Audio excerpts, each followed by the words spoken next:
Ok. Ouais, mes amis m'ont dit que comme ça fait mafia. Donc j'enlève ça. Voilà. Bon, je voulais continuer à vous donner des exemples de comment on va utiliser le volume, le VWAP sur un marché de l'argent, le silver, en 15 minutes. Alors, tout de suite, la première chose que vous remarquez, c'est qu'il y a ici sur le volume, comme je vous l'ai dit, il y a un pic ici sur le volume. Donc ce pic-là correspond à une bougie avec une très grande mèche basse. Donc là, il n'y a pas photo, il faut acheter. Il faut acheter parce que les acheteurs ont étranglé ici les vendeurs. Voilà, il n'y a plus de vendeurs ici, ils ont tous sorti. Et vous avez vu, je vous avais dit, je répète toujours, sur une tendance comme ça, un volume petit, moyen, et puis un très grand volume qui vient avaler tout ça, ça veut dire que c'est un signal d'achat. J'achète ici, et j'attends de regarder ce qui va se passer en espérant qu'à un moment donné, le marché va casser. Donc je rentre juste avec un lot ici. Et puis j'attends, 3 heures du matin, 4 heures du matin, bien sûr, 5 heures du matin, à 5h15, heure de Paris, on a cette bougie-là. Cette bougie que j'attends. Donc là, je peux renforcer ma position. Je renforce ma position ici et j'achète. Bien.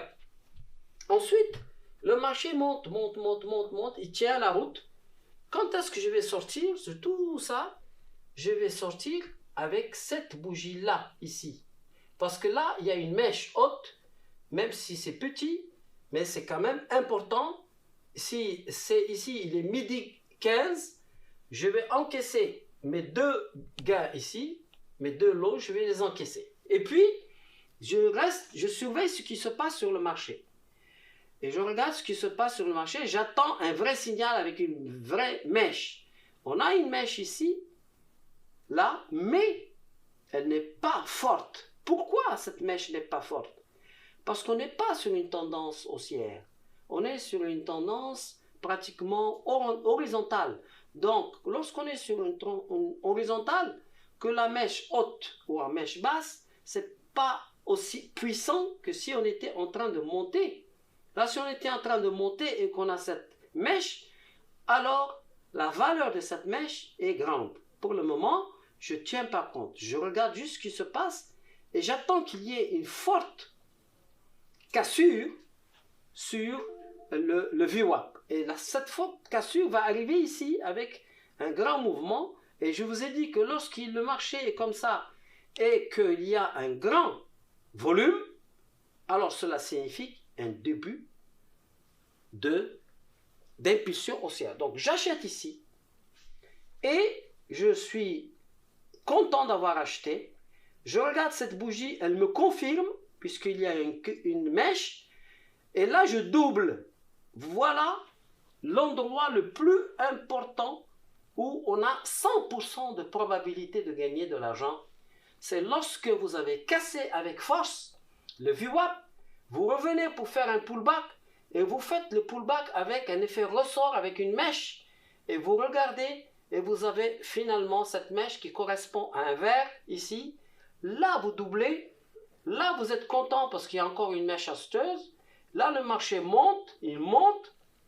Vous regardez ce qui se passe, vert, il est 21h, 21h30. On ne va pas dormir avec cette position. Au prochain rouge, ici, prochain rouge, je sors mes deux positions, ce point-là et ce point-là, je sors. J'aurais fait deux grands trades positifs avec une probabilité de 90%. Voilà pour un exemple sur le silver. Bon, écoutez, ça me fait plaisir de vous montrer un exemple sur le yen japonais, bien sûr, en 15 minutes, comment on va utiliser le volume, les configurations du système Bell-Khayat. Quand je vais lui donner le nom de système Bell-Khayat, on va bien voir ce que ça va donner, et du VWAP. Bon, avant de faire ce commentaire, je vais vous dire que ce marché Et je l'aime beaucoup. Et grâce au yen, j'ai fait mes meilleurs résultats. C'est grâce au yen, en fait, que j'avais remporté ce championnat à Genève. Et c'est grâce au yen que j'ai été recruté par Michael Jackson, en fait, qui avait vendu à cette époque, en 2000, il avait vendu ses actions Sony en yen et devait basculer une grosse somme d'argent du yen au dollar. Et j'avais proposé de le faire rapidement alors que ses conseillers pensaient qu'ils avaient le temps de voir. Et finalement, j'avais eu raison. Et j'avais vu une configuration fantastique, hein, de vente. Et voilà, donc c'était pour les souvenirs. OK? Bon, regardons maintenant ce qui se passe ici, détail par détail. Il faut que vous puissiez raconter l'histoire d'un marché en faisant référence à toutes les patterns, les configurations que je vous ai montrées. Par exemple, nous avons ici une forte accélération haussière. C'est une vraie cassure là, avec une grande bougie et du volume, un grand volume. Donc là, cela signifie quoi? Ça signifie, ça dit clairement que les algorithmes de trading ont décidé d'acheter ce marché. C'est ça ce que ça dit. Ça dit, les gros veulent acheter ce marché. Donc ils achètent. Ici, ce grand volume-là, après cette hausse, encore une fois, ça s'appelle un squeeze. Donc là, pour le moment, le marché, moi j'aurais pu acheter ici, je vois ça, je dis oh c'est dommage, ça revient, mais je reste quand même attentif, malgré tout. On a rouge, rouge, rouge, là, et on a enfin ce vert là avec cette mèche. Donc ça me conforte, malgré le fait que je sois acheteur ici, je ne prends pas mes pertes, j'attends parce qu'il me semble que ça c'est solide. Donc je regarde et surtout, pourquoi je garde ma position perdante pour le moment, c'est parce que ce mouvement-là m'a signifié que des grands veulent acheter ce marché. Donc, j'attends un autre signal acheteur. Là, 17h, 18h, il n'y a pas de volume, 19h, il n'y a rien, et puis tout d'un coup, magie, on a enfin le squeeze des vendeurs. Là, on a étranglé les vendeurs. Les voyez? On a la mèche, on a le volume supérieur, on a exactement la configuration que je vous enseigne depuis maintenant 2 jours. Donc ici, je vais attendre. Je peux acheter tout de suite ou j'attends la prochaine bougie qui me confirme au bout d'un quart d'heure qu'il faut acheter. Donc j'achète. J'achète, ça se confirme, je suis content. Et là, j'ai ce volume-là qui explose. Mais là, attention, je vous rappelle que c'est pas sûr. Là, on est dans un mouvement comme ça et on a un grand volume. Ce volume-là n'est pas un squeeze. Ce volume-là qui intervient dans une phase de trading range, je vais le répéter tout le temps, c'est le début d'une impulsion haussière. Donc, j'achète, je double ma position et je regarde ce qui se passe. Je suis très content, très à l'aise parce que je suis au-dessus du VWAP. Donc, je suis dans la direction des algo-traders. Bien. Alors, je continue, je regarde ce qui se passe, je regarde qu'est-ce qui se passe ici sur le marché et je reste, il n'y a pas forcément un très grand signal qui va me faire peur, qui va me dire de sortir. Ok, je regarde ce qui se passe ici. Pour le moment, tout va bien. Et on arrive à ce niveau-là, dans cette situation-là, où je regarde ici, j'ai vert, vert, vert, mais j'ai un grand volume ici. Ce grand volume, après une tendance haussière, ce grand volume me dit, il me parle, ce grand volume.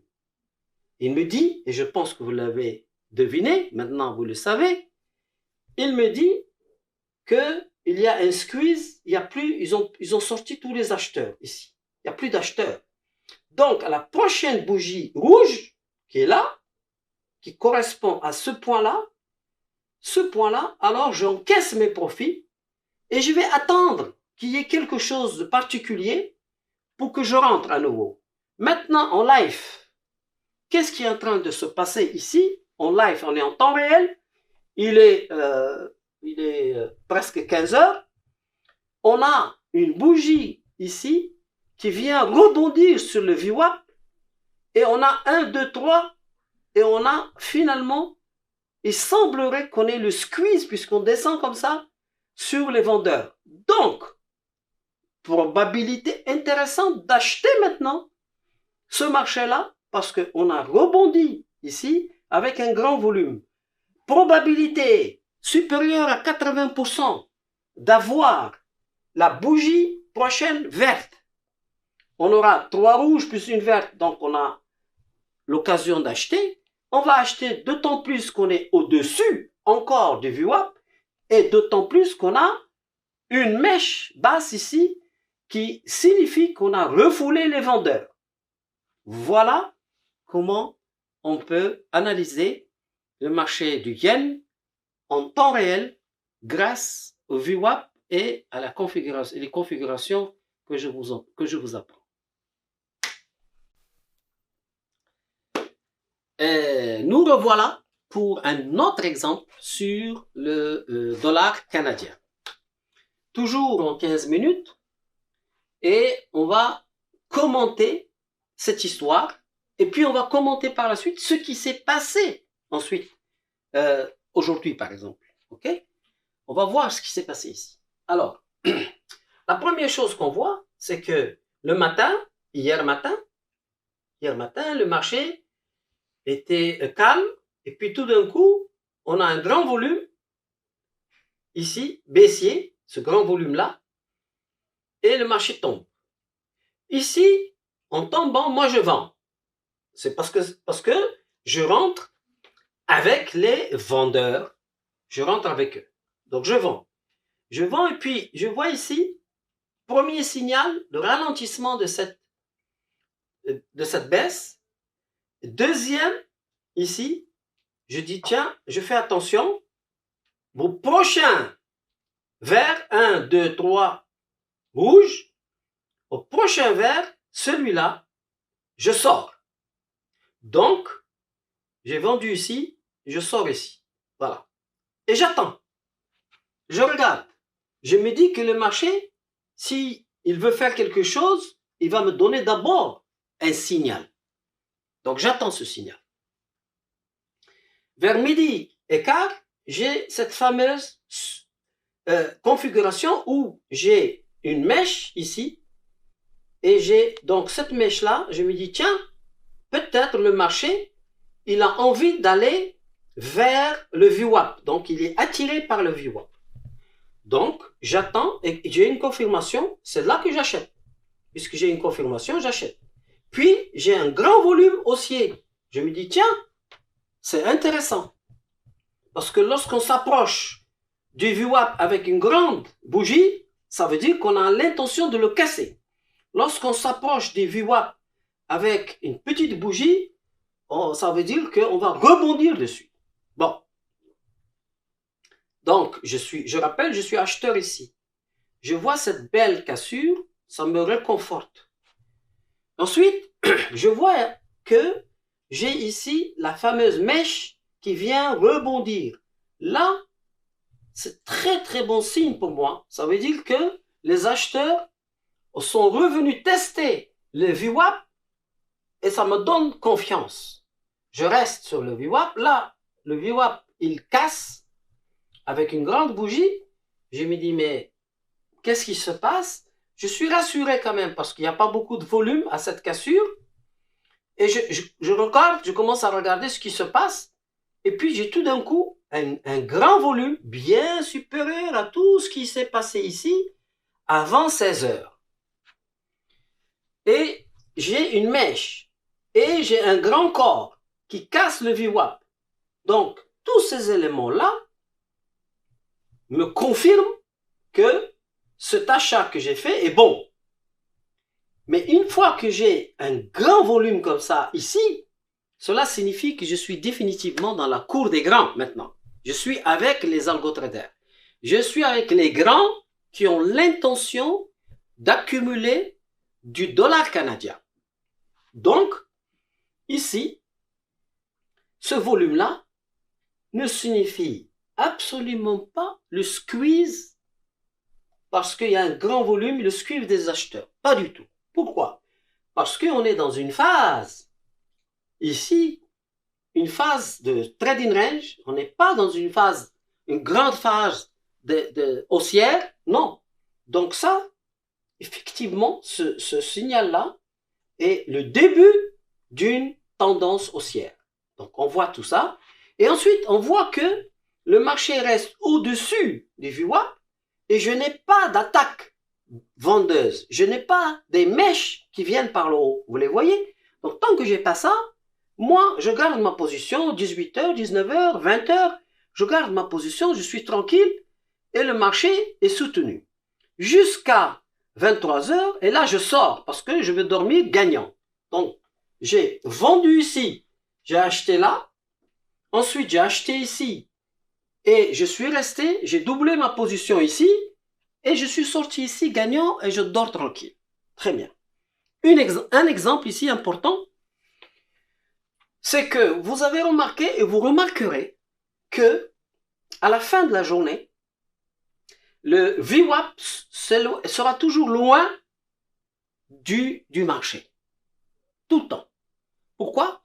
Parce que la formule mathématique du VWAP fait que il est très véridique, si j'ose dire le mot, au tout début de la session, et puis vers la fin de la session, mathématiquement, il s'éloigne un peu de ce qui se passe sur les marchés.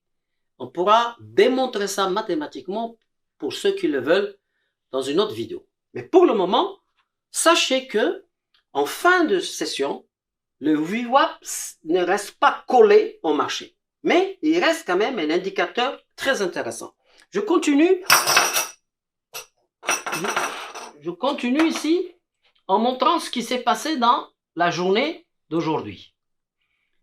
Voilà. Dans cette journée d'aujourd'hui, le marché ouvre le matin comme ça. On est minuit, tout ça. Donc toute cette période-là, il n'y a rien à faire. Mais on surveille les volumes. On surveille les volumes et tout d'un coup, on voit que les gens se réveillent. Mais les gens se réveillent, mais le marché a cassé avec force. Pour la première fois, à 8h15, le marché a cassé avec force le VWAP. Donc moi, ici, je vends.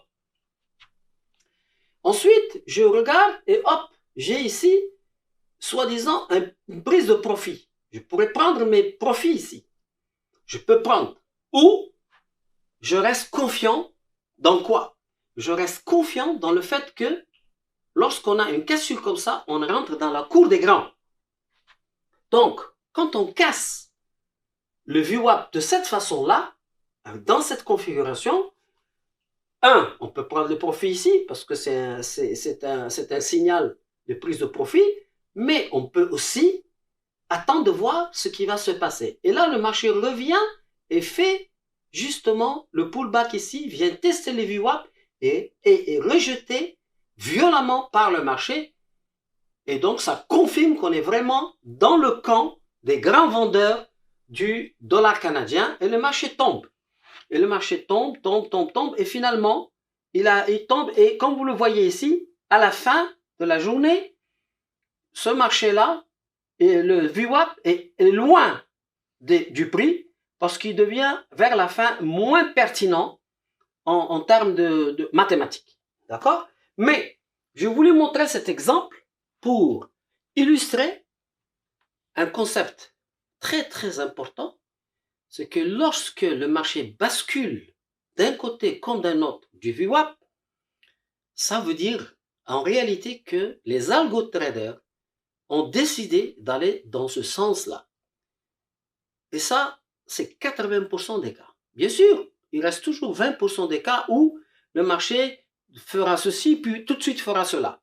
Mais dans le trading, on raisonne en termes de probabilité, on ne raisonne pas, il n'y a pas un trade 100% sûr. Non.